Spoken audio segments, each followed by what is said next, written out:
Federalist 63, Part 2. I'll start with the fourth paragraph.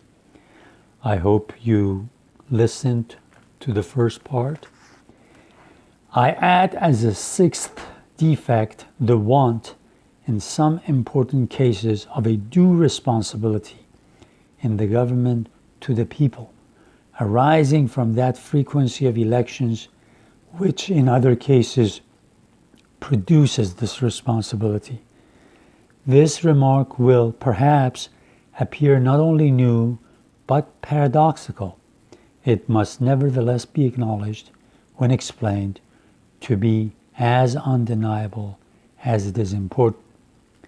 Responsibility, in order to be reasonable, must be limited to objects within the power of the responsible party, and in order to be effectual, must relate to operations of that power, of which a ready and proper judgment can be formed by the constituents. The objects of government may be divided into two general classes, the one depending on measures which have singly an immediate and sensible operation, the other depending on a succession of well-chosen and well-connected measures which have a gradual and perhaps unobserved operation. So part of the work of the government, you can immediately see it, but part of it, it's something that in the long run, it has to be measured. So he's trying to say that this part that has to be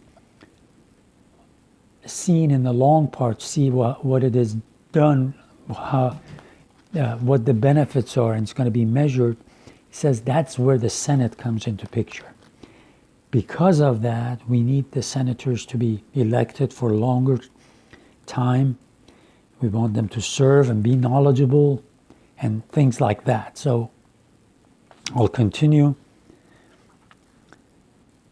The importance of the latter description to the collective and permanent welfare of every country needs no explanation.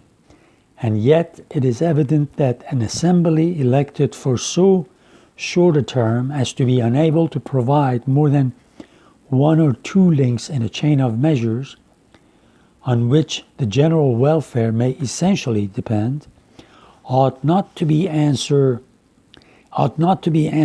for the final result any more than a steward or a tenant engaged for 1 year could be justly made to answer for plans or improvements which could not be accomplished in less than half a dozen years. He says, just like you wouldn't give a job to somebody and expect them to finish it in 1 year when you know it's going to take 5 or 6 years to build this building or whatever. He says the same thing. You can't expect to give this awesome responsibility to the senators and elect them only for 1 year. They're going to be elected for half a dozen years, for 6 years. Nor is it possible for the people to estimate the share of influence which their annual assemblies may respectively have on events resulting from the mixed transactions of several years. It is sufficiently difficult to preserve a personal responsibility in the number of numerous body, for such acts of the body as have an immediate, detached, and palpable operation on its constituents. The proper remedy for this defect must be an additional body in the legislative department, which, having sufficient permanency to provide for such objects as required a continued attention and a train of measures, may be justly and effectually answerable for the attainment of those objects. Again, he says, we need the Senate as part of the legislature, something that shows permanency, something that will show and think of things long term. The next paragraph, thus far, I have considered the circumstances which point out the necessity of a well-constructed Senate only as they relate to the representatives of the people, to a people as little blinded by prejudice or corrupted by flattery as those whom I address, I shall not scruple to add that such an institution may be sometimes necessary as a defense to the people against their own temporary errors and delusions.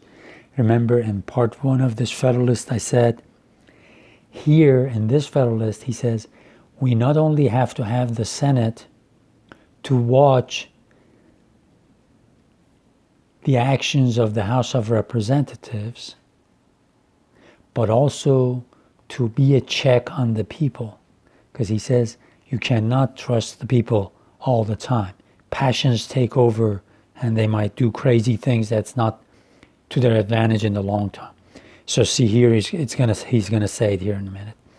As the cool and deliberate sense of the community ought in all governments and actually will in all free governments ultimately prevail over the views of its rulers, so there are particular moments in public affairs when the people, stimulated by some irregular passion or some illicit advantage, or misled by the artful misrepresentation of interested men, may call for measures which they themselves will afterwards be the most ready to lament and condemn.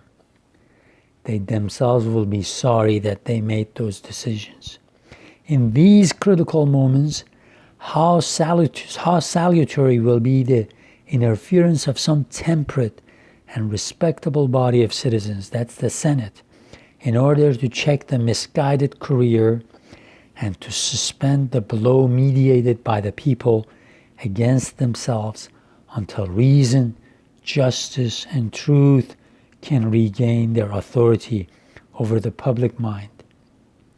Here, as one historian would says, he says reason will take over again.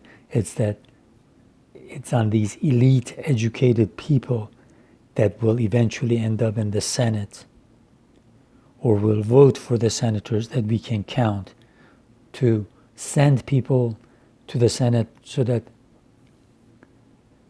passions of people that we know take over, and at times they ask for the wrong things, these senators can say, no, this is not in your interest.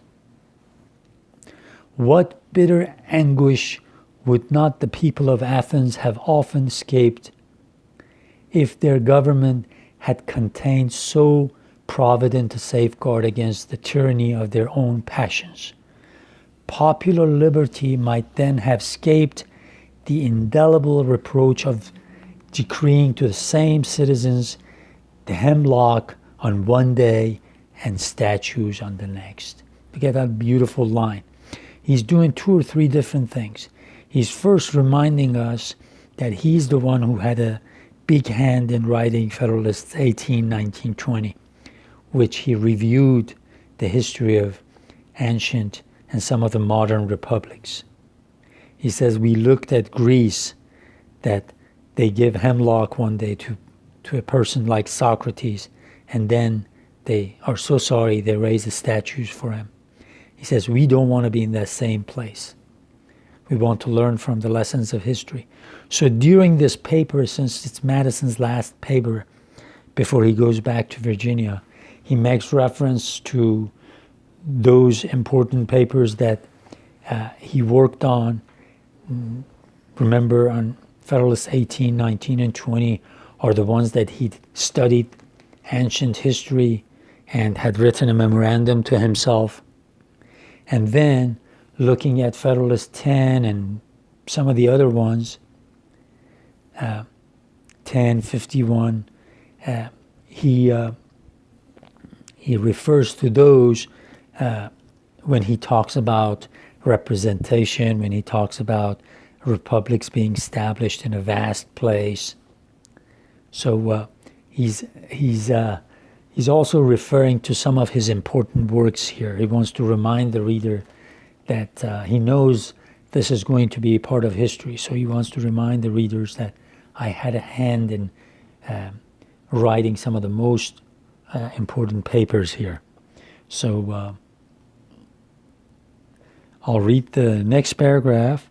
It may be suggested that a people spread over an extensive region cannot, remember this is Federalist number 10, like the crowded inhabitants of a small district, be subject to the infection of violent passions, or to the danger of combining in pursuit of unjust measures. I am far from denying that this is a distinction of peculiar importance.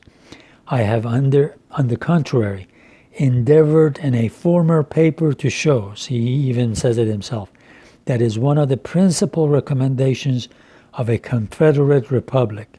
At the same time, this advantage ought not to be considered as superseding the use of auxiliary precautions, even though I'm the one who said that in Federalist 10, but we need another safeguard, and this Senate can be that safeguard.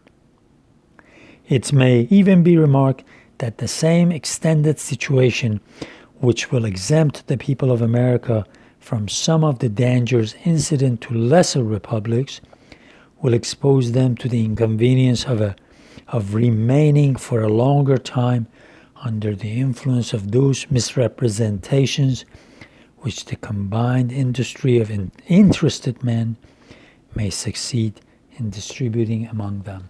So even though we're founding a republic in a vast area, and we said that's the best thing to do, but we always have to have this double check, double guarantee that there will be a Senate to keep an eye on the House of Representatives, where you can easily see the reflections of people's passions there quicker than you would anywhere else, because they elect their members. They're going to elect their members every 2 years.